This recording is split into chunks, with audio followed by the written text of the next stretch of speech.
It took me 15 years to become one of the world's top traders and earn over $100 million in trading profits. I'm here to help you speedrun through the learning curve with the biggest lesson from each of my 15 years trading. I'm Lance Breitstein, ex-Trillium top trader, mentor to 7- and 8-figure P&L per year traders, and yes, I also sucked in the beginning. I started trading in 2011, and my first lesson was that you need to trust the process and simply focus on improving every day.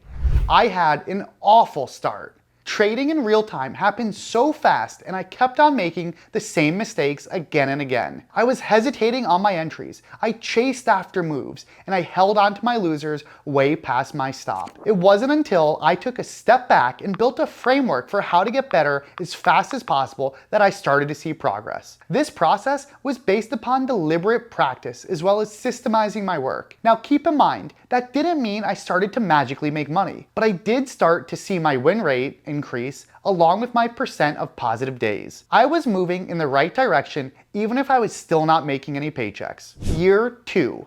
2012 was the year I coined my broken slot machine concept, where I learned it's better to focus on trading a select few standout tickers each day. This came from recognizing that a couple plays per day represented the majority of the firm's profits. Meanwhile, most traders were giving back P&L in the majority of other tickers they traded. I started to drastically restrict my trading to in-play stocks and prioritize my study time towards only the best plays of the day and the week. In-play stocks are tickers that either have an exceptional chart setup with incredible volume and volatility, or tickers with fresh breaking news on them. To this day, I still largely only stick to trading in-play tickers. The lesson in 2013, year 3, was my breakthrough year, and it was all about building a playbook of a couple easy money trades in-play stocks. I define easy money trades as the simple layups or free throws of your trading, replicable setups where you have well-defined risk and can consistently put up a few $100 in. It was 2 simple plays that I started to refine and focus on, gradually sizing them up. One was a simple mean reversion play when certain tech stocks had sharp moves off the open,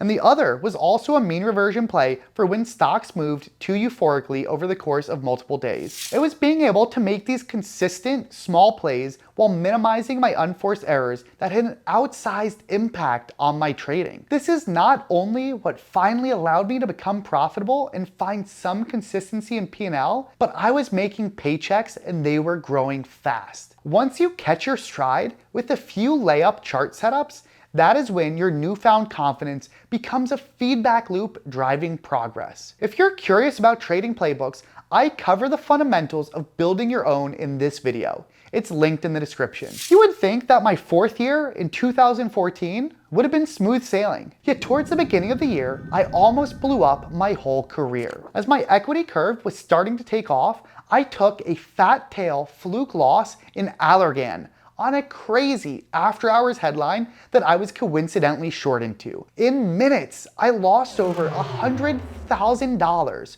so early on in my career. This drawdown would have ruined most people, and I think most traders face a moment like this in their hero's journey. I had extreme moments of doubt, but I built a series of best practices and rules for handling drawdowns. Trust me, my career has had many of them. Essentially, in the times when it's the darkest, my drawdown protocol could guide me towards the light and help ensure I dug my way out of the P&L hole and can continue on a sustainable career path. An example of one of these practices is having strict daily, weekly, and monthly loss limits. How much are you willing to lose before you cut yourself off? No questions asked. I've used those lessons throughout my career and passed those lessons on to my trainees. I can't even imagine how many trading careers it's saved by this point. By 2015, I had built up a solid foundation of plays, confidence, and consistency in my 5th year. What I learned this year is something I now call the bobblehead concept, and the concept is what led to my parabolic growth. The bobblehead concept has you imagine that each day you're trying to improve your expected value as a trader rather than obsess over your P&L. In other words,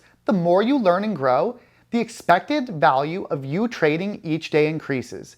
This is irrespective of your P&L. Adopting this perspective forces you to judge your days based on whether you learned and grew as a trader, not whether your P&L was red or green. Too many traders that obsess over P&L get frustrated or discouraged by red days rather than viewing them as amazing opportunities for growth. When those traders would get frustrated and go to the bar after work, I'd be busy making my most important improvements. Ask yourself, did I learn something new? Did I make an improvement to my trading?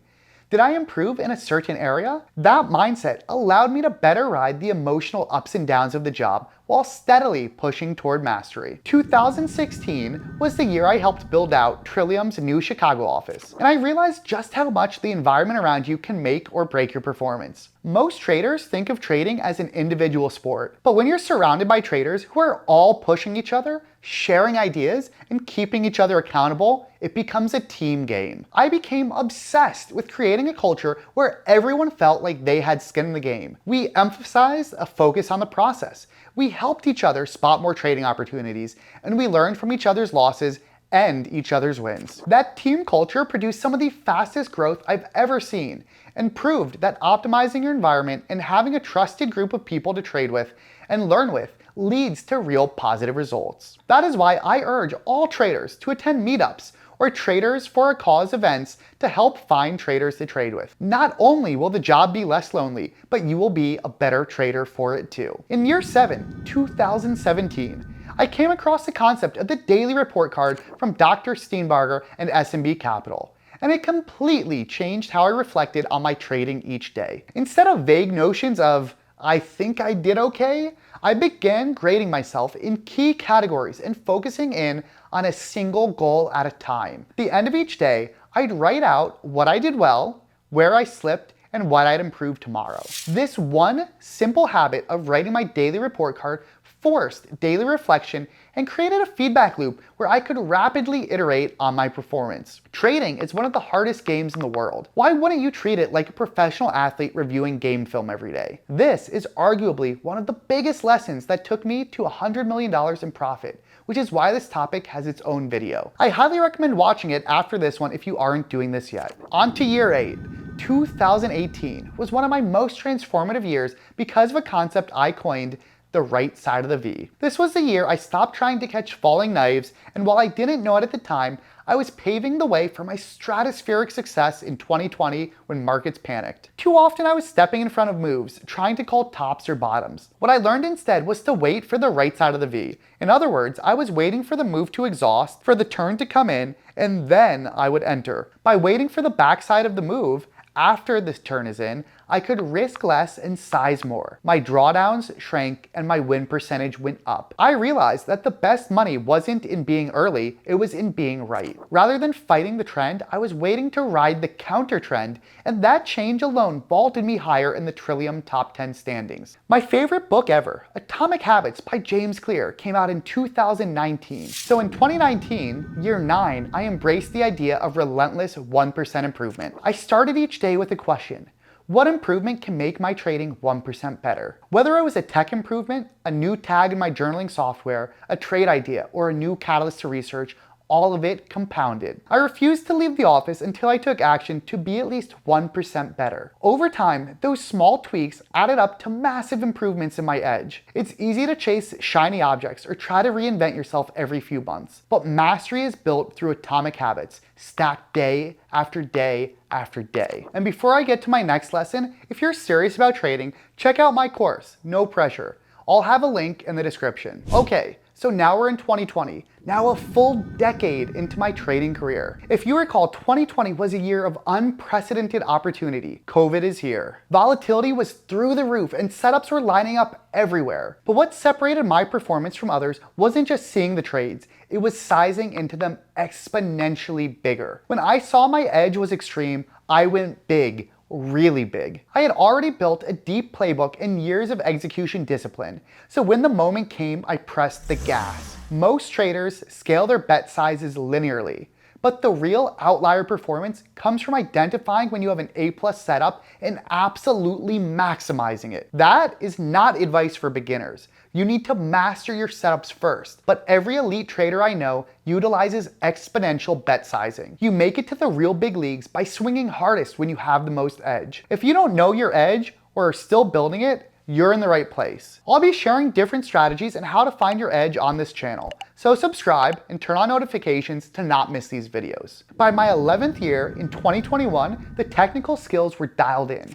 What mattered most was psychology and performance optimization. I realized that how I managed my mental game determined how consistently I could execute at the highest level. Once you have edge, your mental state is what determines how consistently you stick to your system and capture the opportunities in front of you. Strong mental game allows you to avoid FOMO, rage trading, and other bad habits that leech our P&L. Each day I'd reflect, was I well slept, focused? Did I stay centered after a big win? Did I avoid tilt and keep trading my plan under pressure? I started working with performance coaches, health coaches, and making sure I was in a state to execute at my best. This wasn't fluffy wellness. This was the work required to stay in peak state. At the elite level, and trading the timeframes I was trading required me to be razor sharp every minute of the trading day. And that's why I'm also sharing ways to optimize your mind and health on this channel. Because in the end, your success is determined by the decisions you make and the speed at which you make them. For many traders, 2022 was a cold shower after the incredible highs of 2020 and 2021. The market slowed down and many of the patterns we'd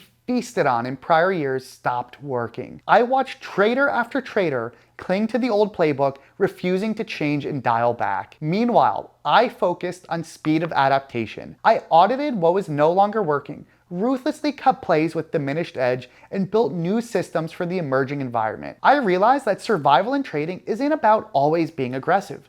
It's about adaptability and trading based on what the market requires of you. The best traders don't try to force the market to fit them.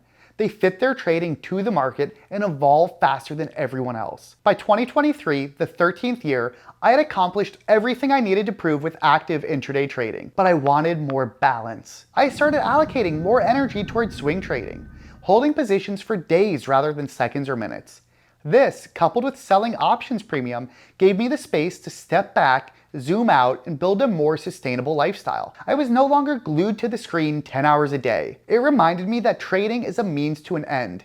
The goal isn't just more P&L, it's also freedom. I still day trade, but swing trading allowed me to trade with less stress, more patience, and greater clarity while only trading the absolute best setups. Incredibly, my P&L didn't take a hit. In the 14th year, 2024, I pushed myself to go beyond stocks. I dove deeper into options, futures, and overnight trading. Each new product came with its own quirks, nuances, and edge opportunities. Learning these instruments wasn't just about more tools. It was about building a truly diversified and adaptable trading approach that maximizes your expected value based on the situation. At the elite level, the more markets and products you open yourself up to, the more opportunities you have to profit, and the more mediums you have to express your trade in the most effective way possible. That brings us to today, 2025. Even after 15 years, the biggest lesson I keep relearning is this. The moment you think you've figured it all out, you've already started declining. In 2025, I've spent more time than ever networking with top traders, asking questions, and mentoring others. I'm still refining my systems, my routines, my strategies. There's no finish line in this game. The best traders stay curious, they stay hungry. And no matter how good you get, if you're gonna stay relevant in markets, you need to always be learning. Looking back on these 15 years, what stands out isn't just the money or the accolades, it's the evolution. From lost rookie to seasoned mentor, every year brought a breakthrough, often inspired by a setback, and it resulted in a shift in mindset that shaped who I am as a trader today. This journey has never been about chasing shortcuts or easy wins. It's been about mastering the craft, brick by brick. The learning never ends. Markets change, you change. The edge shifts.